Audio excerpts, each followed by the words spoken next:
Looking at the date, it was actually 2 days ago, we in this chamber were debating the continuance of the majority leader's job growth roundtable.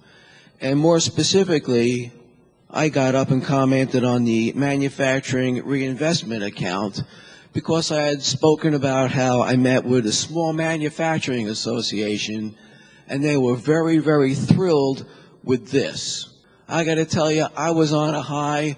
I was on the mountaintop. Now, less than 2 days later, we find this chamber debating an anti-business, job-killing piece of legislation, and I now find myself in the very valley. At least from the manufacturer's perspective, they are exempted from this legislation.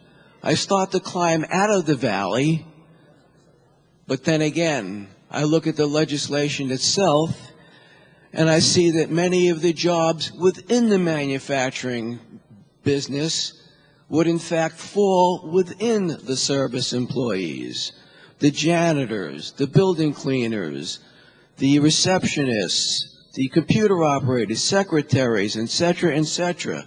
So there are people within the manufacturers who will in fact fall within the purview of this legislation. In fact, the manufacturers that I'm talking about, that I had been speaking to, the small manufacturers, those are the people who have 50, maybe 60 employees. They're sort of family. And if you stop and you think that if these 10 categories of people will in fact fall within the purview of this legislation, I venture to say that all the employees will in fact have to be paid sick leave. Because if 10 out of 50 have to be paid sick leave, you know that that manufacturer will wind up paying all 50. Just ask yourself, if you were a business entrepreneur, you were looking to open up a business, would you come to Connecticut? Would you create jobs here in Connecticut? I venture to say you would not.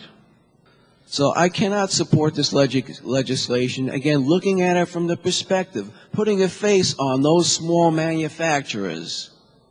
This could be the make and break thing, the straw that broke the camel's back, the straw that's going to make them go insolvent, or in fact, fire some of those employees.